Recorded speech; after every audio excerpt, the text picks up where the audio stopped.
بہت خاص ہوتی جا رہی ہو تم میرے لیے، بہت زیادہ خاص۔ آج کل میں تمہارے علاوہ کچھ بھی نہیں سوچ پاتا۔ میں جانتا ہوں میں نے تمہارا دل دکھایا۔ اس دن تم پر ہاتھ اٹھا کر صرف یہ بتانا چاہتا تھا کہ تم کبھی بھی میرے ساتھ اس رشتے کی شروعات نہیں کر سکتی۔ تم کسی طرح کی کوئی امید نہ لگاؤ۔ میں چاہتا تھا کہ تمہیں تنگ کروں اور تم یہاں سے بھاگ جاؤ، لیکن اب میں ایسا نہیں چاہتا۔ میں تمہارے ساتھ اپنے اس رشتے کی شروعات کرنا چاہتا ہوں۔ ہم ہسبینڈ وائف کی طرح اپنی نئی زندگی کی شروعات کریں گے۔ اب میں مزید نہیں دور رہ سکتا تم سے۔ نشہ ہوتا جا رہا ہے مجھے تمہارا۔ دل میں اترتی جا رہی ہو تم، دھڑکنوں میں بستی جا رہی ہو میری۔ تمہارے بنا اب میرا گزارا نہیں۔ وہ مسکراتے ہوئے اسے خود سے لگائے بول رہا تھا، جبکہ وہ سمجھ نہیں پا رہی تھی وہ ان سب باتوں کا کیا جواب دے۔ تم بھی میرے ساتھ اس رشتے کی شروعات کرنا چاہتی ہو نا؟ وہ اس کا چہرہ تھامے اپنے سامنے کرتے پوچھنے لگا۔ وہ جھوٹ کیسے بولتی؟ اس نے ہاں میں سر ہلایا تو اس کے چہرے کی مسکراہٹ مزید گہری ہوئی۔ میں جانتا ہوں تم مجھے کبھی بھی ناپسند نہیں کرتی تھی۔ اگر میں تمہیں ناپسند ہوتا تو تم کبھی میرے ساتھ نہیں آتی۔ تمہارے دل میں کہیں نہ کہیں تو میں ہوں، لیکن پھر بھی تمہارے لبوں سے سننا چاہتا ہوں کہ تم میرے ساتھ یہ شروعات کرنے کو تیار ہو۔ وہ آہستہ آہستہ بولتا اسے اپنی باتوں میں الجھا رہا تھا۔ ہاں تاشفین، میں آپ کے ساتھ اس زندگی کی شروعات کرنا چاہتی ہوں۔ میں یہاں اسی لیے تو آئی تھی۔ میں نے بچپن سے صرف آپ کو ہی سوچا ہے۔ ہمیشہ سے تائی امی نے مجھے بتایا کہ آپ میرے شوہر ہیں، اور ولی اور احمد تو مجھے آپ کی تصویریں بھی دکھاتے تھے فون پر۔ وہ معصومیت سے بولتی چلی گئی۔ تو بس اسی خوشی میں پیاری سی کس دے دو مجھے، تاکہ میں تمہاری باتوں پر یقین کر سکوں۔ اس کا چہرہ تھامتے اس نے اچانک فرمائش کی تھی، جسے سنتے ہی وہ گھبرا کر اسے دیکھنے لگی۔ یار ایسے مت دیکھو، تمہاری معصوم آنکھیں مجھے مزید بہکاتی ہیں۔ میں اگلے کچھ مہینوں تک بہت زیادہ مصروف ہونے والا ہوں۔ اگلے ہفتے سے فلم کی شوٹنگ سٹارٹ ہو جائے گی، پھر ٹائم ہی نہیں ملے گا۔ ہو سکتا ہے وقت پر گھر بھی نہ آ سکوں، اس لیے تمہیں پہلے ہی بتا دینا چاہتا تھا، بہت کچھ کلیئر کرنا چاہتا تھا، اور میرے خیال میں اب سب کلیئر ہو چکا ہے۔ ہم دونوں اس رشتے کے لیے دل و جان سے راضی ہیں۔ اب ہم مزید اس رشتے کو لٹکائیں گے نہیں۔ اب سے تم میرے پاس ہوگی، بہت پاس، اور تمہیں مائرہ کے لیے پریشان ہونے کی ضرورت نہیں۔ اس کی مجبوری ہے، بس کچھ دنوں میں وہ چلی جائے گی۔ اس نے نہ جانے کیوں اسے مائرہ کے بارے میں بھی بتایا تھا، جبکہ وہ سوچنے لگ گئی۔ ہاں سب کچھ کلیئر ہو چکا تھا، لیکن اس کی ذات، اس کی محبت، وہ تو سب وہیں کا وہیں تھا۔ وہ اس کی پہلی محبت تھی۔ وہ چاہتا تھا اس کو، اس کے لیے وہ اپنے باپ سے لڑ رہا تھا۔ وہ کیسے اسے اپنی زندگی سے نکال سکتا تھا؟ کیا وہ بھول جاتا اسے؟ کیا رہ پاتا اس کے بغیر؟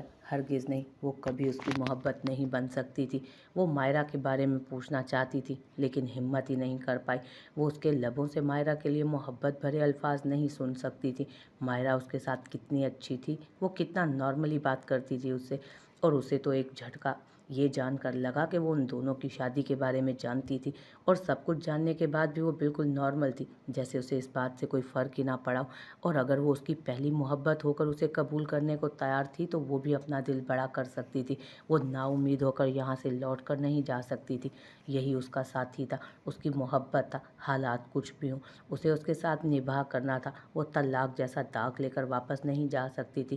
جانے دینا پلیز۔ وہ منتوں پر اتر آئی تو تاشفین، جو کب سے اس کے چہرے پر آتے جاتے رنگ دیکھ رہا تھا، بے اختیار مسکرا دیا۔ اچھا ٹھیک ہے چلی جاؤ، لیکن کس لیے بنا تو میں تمہیں جانے نہیں دوں گا، وہ شرارتی انداز میں بولا۔ تو آپ نے لے لیا نا؟ اس نے جلدی سے کہا۔ ہاں میں نے تو لے لیا، لیکن تم نے تو نہیں دیا نا، وہ اپنا لاجک پیش کر رہا تھا، اور مجھے پتا ہے تم دو گی بھی نہیں، اسی لیے تمہاری طرف سے نہ ملنے پر تمہیں ٹیکس میں 2 لوں گا، وہ 2 انگلیاں دکھاتے ہوئے بولا۔ مجھے بھوک لگ رہی ہے، وہ اپنے نازک مومی ہاتھ چھڑاتے ہوئے بولی۔ ہاں تو کس کرو نا، تاکہ ہم ناشتہ کر سکیں، وہ اب بھی ضد پر قائم تھا۔ چلو ٹھیک ہے یار، تمہارے لیے آسانی، لپس پر نہیں گال پر کر دو، لپس پر میں خود ہی کر لوں گا، اور جلدی بتا دو 2 لینے ہیں یا 1 دینا ہے؟ وہ تو پورا سودے بازی پر اتر آیا تھا۔ ٹائم نہیں ہے میرے پاس لڑکی، میں بھی تمہاری طرح لیٹ ہو رہا ہوں، وہ اسے سوچتے پا کر بولا۔ اب کی بار بھی اس کے کچھ نہ بولنے پر وہ اس کے چہرے کی طرف جھکا۔ کیا یاد کرو گی؟ ابھی تنگ نہیں کرتا، آؤ ناشتہ کرتے ہیں، پھر تیار ہو کر کالج بھی تو جانا ہے۔ وہ اس کا ہاتھ تھامے اسے باہر لے جانے لگا، جبکہ وہ خاموشی سے سرخ چہرہ لیے اس کے ساتھ چلی آئی۔ وہ اسے کالج چھوڑ کر چلا آیا تھا، جبکہ یہاں آنے کے بعد بھی اس کا دھیان پڑھائی کی طرف نہیں جا سکا تھا۔ وہ مسلسل مائرہ اور تاشفین کے بارے میں سوچ رہی تھی۔ بیچ میں اس کا دھیان اپنے رشتے کی طرف بھی جاتا تھا۔ اس کا فون بجا تو اس نے فوراً میسج کھول کر دیکھا۔ जहाँ व्हाट्सएप पर एक नंबर हस्बैंड के नाम से सेव था और डीपी पर ताशबैन की तस्वीर। क्या कर रही हो? मैं ऑफिस पहुँच गया। उसने फ़ौरन रिप्लाई किया था, थोड़ी देर में क्लास शुरू होने वाली है, क्लास में बैठी हूँ। मुझे मिस कर रही हो? सवाल के साथ उदासी और मायूसी से भरपूर इमोजी भी था। उसने बिना सोचे समझे वहाँ हाँ टाइप करके सेंड कर दिया। हाय मेरी जान, मुझे इतना मिस कर रही है, मैं अभी लेने आता हूँ, सारा दिन एक दूसरे के साथ गुजारेंगे। वो ज़रूरत से ज़्यादा ही खुश होकर बोला था। नहीं नहीं, आप अपना काम करें। उसने फ़ौरन टाइप करके सेंड किया। कहीं वो सचमुच में ही ना आ जाए यहाँ। तुम्हारे बिना दिल नहीं लग रहा, कुछ करने को दिल नहीं कर रहा। दूसरी तरफ से फ़ौरन रिप्लाई मिला, आप प्लीज़ अपने काम पर ध्यान दें और मुझे मेरी पढ़ाई पर तवज्जो देने दें। उसने मिन्नत वाले इमोजी के साथ मैसेज लिखकर भेजा, हाँ इसीलिए तो फ़ोन लेकर दिया है ना तुम्हें, कि सारा दिन तुमसे बातें करने के लिए तरस जाऊँ, तुम्हारी आवाज़ तक ना सुन पाऊँ। अपनी तस्वीर लेकर भेजो। एक और हुक्म आया, मैं क्लास में हूँ ताशफैन। उसने लिखकर सेंड किया, जैसे उसे समझाना चाहती हो कि वो उससे क्या करवा रहा है। तो उसने लिख कर भेजा, तो ये कि मुझे पढ़ाई करनी है और आप अपना काम करें। लड़की, मैं तुम्हें ऑनलाइन किस तो करने से रहा, वरना तुम्हारी इस बात पर सज़ा बनती है। अगर अपनी भलाई चाहती हो तो अभी सेल्फी लेकर भेजो मुझे, और मुझसे ना फजूल की बहस मत किया करो, जितना कहता हूँ उतना ही किया करो। उसका जवाब बहुत जल्दी से आ रहा था, जबकि उसे टाइप करने में काफ़ी मुश्किल पेश आ रही थी। वो मोबाइल ज़्यादा इस्तेमाल नहीं करती थी, बस कभी कभी वारिक का फ़ोन हाथ लग जाता तो फिर हाथ पैर मारने की कोशिश करती, लेकिन यहाँ तो उसे अच्छा खासा मसला हो रहा था। कल कॉलेज से आकर उसने फ़ोन का सारा सिस्टम समझा था। उसे इस्तेमाल करना इसलिए मुश्किल नहीं था, लेकिन फिर भी वो इतनी तेज़ टाइप नहीं कर सकती थी। उसने अपनी तस्वीर बनाने के लिए व्हाट्सएप से कैमरा ऑन करते सेल्फी बनाकर उसे सेंड की, जिस पर उसने फ़ौरन रिएक्ट किया, तुम तो बहुत प्यारी लग रही हो। वॉइस मैसेज आया, मैं सुबह आपके साथ ही आई थी। उसने जैसे याद दिलाया, हाँ पीछे बैठी थी ना, ठीक से देखा नहीं। और ये तस्वीर तुमने इतना मुस्कुरा कर क्यों बनाई है? अपने डिम्पल ज़्यादा शो मत करो किसी पर भी, इन पर सिर्फ मेरा हक है। हक से भरा वॉइस मैसेज उसे सुनने को मिला, हालांकि वो अभी तक टाइप करके ही मैसेज सेंड कर रही थी। आपने तस्वीर मांगी, मैंने सेंड कर दी। मैं तो इसलिए मुस्कुरा कर तस्वीर बना रही थी ताकि अच्छी आए। वो तो समझ ही नहीं पा रही थी कि वो उसे क्या जवाब दे। अच्छा तो तुम चाहती हो कि तुम मुझे अच्छी लगो? वो उस बात का भी अपना ही मतलब निकाल चुका था। वैसे तुम्हें एक बात बताऊं, तुम मुझे बहुत अच्छी लगती हो, और पता है मुझे सबसे ज़्यादा अच्छा क्या लगता है? तुम्हारी मुस्कुराहट, तुम्हारे डिम्पल्स। और तुम्हें पता है मुझे सबसे ज़्यादा बुरा क्या लगता है? तुम्हारा वो तिल जो होंठ के ऊपर है। वैसे बाकी दो भी मुझे कुछ खास पसंद नहीं है, क्योंकि तुम पर तो सिर्फ मेरा हक है, और ये कितने मज़े से तुम पर अपनी हुकूमत जमाए हुए हैं। लेकिन ये होंठ के ऊपर वाला मुझे जेलस फील करवाता है। इसे तो छोड़ूंगा नहीं, दुश्मन है वो मेरा, खा जाऊंगा इसे। लेकिन मुझे इस पर प्यार भी बहुत आता है। तुमने इसे होंठ के ऊपर ही क्यों रखा? ये मुझे मेरा रकीब महसूस होता है। वो पता नहीं क्या क्या लिख कर सेंड कर रहा था। उसके ना सिर्फ हाथ कांपे बल्कि चेहरा सुर्ख टमाटर हो रहा था। मेरे टीचर आ गए हैं, मैं बाद में बात करती हूँ आपसे। उसने झूठ बोला था। डार्लिंग, ये तुम्हारे स्कूल के टीचर्स नहीं हैं जो वक्त बे वक्त आए, पूरे 10 बजे क्लासरूम में एंटर होंगे। उसने सुकून से उसके बहाने पर पानी फेरा था। नहीं वो आ गए हैं, मैं बाद में बात करूँगी। उसने कहकर फ़ोन बैग में डाल दिया। कितनी देर मोबाइल पर वाइब्रेशन होती रही। न जाने वो क्या क्या मैसेज सेंड कर रहा था, लेकिन ना तो उसने देखा और ना ही जवाब दिया। वो अपने कैबिन में बैठा सुकून से उससे बातें कर रहा था। उसकी बहानेबाजियाँ और उसकी हिचकिचाहट, हर चीज़ उसे मज़ा दे रही थी। वो इतने दूर बैठा भी समझ रहा था कि उसकी क्या हालत हो रही होगी। वो जानबूझकर उसे तंग करने के लिए इस तरह के मैसेज कर रहा था, और फिर उसने बहाना बनाकर अपना फ़ोन ही रख दिया। वो उसका कोई मैसेज नहीं पढ़ रही थी, यकीनन कांपने में मसरूफ़ होगी, लेकिन उसने बहुत सारी धमकियाँ लिखकर सेंड कर दी थी। वो आसानी से उसे बख्शने वाला नहीं था। उसने साफ साफ कह दिया था कि लेने आऊँगा जब तुम्हें, तो तुम्हें इस बात का हिसाब चुकाना होगा। तैयार रहना, मैं तुम्हें आसानी से तो नहीं बख्शूंगा। और अब मज़े से उसकी हालत एंजॉय कर रहा था। आज रोज़ ऑफिस नहीं आई थी, क्योंकि उसके डैड काफ़ी महीनों बाद वापस आए थे, तो आज वो उनके साथ वक्त गुजार रही थी, इसलिए वो भी बिल्कुल आराम से अपना काम कर रहा था।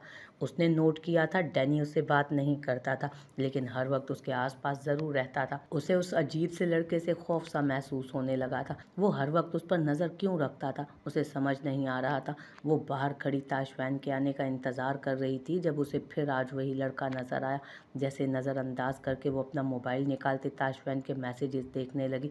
उसकी धमकियों भरे मैसेज देखकर वो सचमुच शर्म से पानी पानी हो गई थी।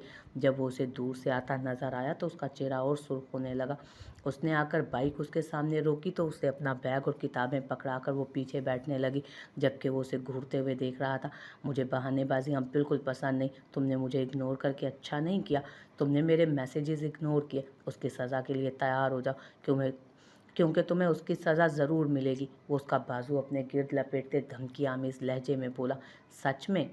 सच में क्लास? खामोश, एक लफ्ज़ भी मत बोलना। उसे घूर कर कहता उसकी बोलती बंद कर गया, जबकि वो इतना सीरियस लग रहा था कि अब उसे उससे खौफ महसूस होने लगा। वो दरवाजे के बाहर खड़े दरवाज़ा खटखटा रहे थे, क्योंकि आज दरवाज़ा लॉक नहीं था बल्कि अंदर कोई मौजूद था। मायरा तकरीबन भागते हुए दरवाज़ा खोलने आई, जबकि उसकी हालत देख ताशफैन की हंसी छूटी। मसला क्या है तुम्हारे साथ? हंस क्यों रहे हो? मैं वहाँ अंदर तुम लोगों के लिए खाना बना रही थी। सोचा कि तुम लोग थके हुए आओगे और बेचारी मेरी मासूम सी तनाशु आते ही किचन में घुस जाएगी। मैं तो एहसास में मारी गई। मेरी बात सुनो तनाशु जान, जो भी हो जाए ना, इस शख्स का कभी भी एहसास मत करना। वो रूहान सी होकर बोली, जबकि वो उसे सलाम करती सीधी किचन की तरफ आई थी। उसका डर सही साबित हुआ। जो हालत उस वक्त मायरा की थी, उससे बदतर हालत उसके किचन की हो गई थी। उसे यकीन था ऐसा ही हुआ होगा। सॉरी यार, तुम्हारा किचन थोड़ा गंदा हो गया। वो असल में मैंने सोचा कि तुम लोगों के लिए रोटियां बनाऊंगी, लेकिन वो मुझे मुश्किल लगा क्योंकि मैंने कभी नहीं बनाई, ना तो मुझसे बन पाई, इसलिए किचन गंदा हो गया। तो इसीलिए मैं तुम्हारे लिए सैंडविच बना चुकी हूँ। वो सामने प्लेट की तरफ इशारा करते बोली, जबकि तनाउश ज़मीन पर पड़ी चीज़ें उठाने में मसरूफ़ थी। वो जब से इस घर में आई थी उसने सबसे ज़्यादा साफ़ सफाई किचन की ही की थी। उसकी सारी सेटिंग चेंज कर दी थी। वो उसको पूरी तरह से अपने मुताबिक कर चुकी थी और उस वक्त उसके मुताबिक कोई एक चीज़ भी वहाँ नहीं थी। खुदाया, ये क्या हालत की है तुमने किचन की? अब ये तुम्हारा गंद भी मेरी बीवी साफ़ करेगी। वो उसे घूरते हुए बोला और साथ ही साथ खुद भी अपनी शर्ट की आस्तीनें ऊपर चढ़ाता उसकी मदद करवाने लगा। तनाशु, मैं बहुत क्लीनली खाना बनाती हूँ, लेकिन ये रोटी बनाते हुए ना सारा गंदा हो गया। तुम लोग फ्रेश हो जाओ, मैं उसको साफ़ करने की कोशिश करती हूँ। वैसे मैं कोशिश कर रही थी साफ़ करने की, अगर तुम थोड़ी देर और ना आते तो मैं कर देती। वो शर्मिंदा होते बोली थी। मायरा ने उसका हाथ थामते बहुत मोहब्बत से कहा था, नहीं मैं कर लूँगी, आप परेशान मत हो। उसने मुस्कुरा कर कहा, लेकिन वो उसे बाहर ला कर ही मानी थी। मैंने कहा ना तुम फ्रेश हो जाओ, ये सारे काम हम अभी कर लेंगे। तुम्हें परेशान होने की या फिक्र करने की ज़रूरत नहीं। तुम्हारा किचन थोड़ी देर बाद बिल्कुल वैसा हो जाएगा जैसे तुम सुबह छोड़ कर गई थी। उसने दांतों की नुमाइश करते ताशफैन की तरफ देखा। मैडम, मैं भी बाहर से आया हूँ, काफ़ी ज़्यादा थका हुआ भी हूँ। ये अपना गन तुम खुद साफ़ करो। उसने साफ इनकार करना चाहा, लेकिन उसकी बात सुन कौन रहा था। वो तो सिर्फ अपनी तनाशु बेबी के चेहरे की परेशानी को ख़त्म करने के चक्कर में लग गई थी। यार तुम जाओ ना, यहाँ खड़ी होकर इस तरह शक्ल बनाओगी तो मुझे रोना आ जाएगा। वो उसे बाहर निकालते बोली। तो इस दफ़ा ताशफैन ने भी उसे जाने का इशारा किया। शायद वो अपनी मोहब्बत को उसके सामने मज़ीद शर्मिंदा नहीं करना चाहता था। वो पहले तो बेध्यानी में अपने कमरे की तरफ जाने लगी, लेकिन फिर ताशफैन की आवाज़ ने उसे अलर्ट कर दिया। बेगम अपने कमरे में। वो जल्दी से सर पर हाथ मारकर दूसरे कमरे में बंद हुई, जबकि वो दोनों अब किचन साफ़ करने के चक्कर में लग गए।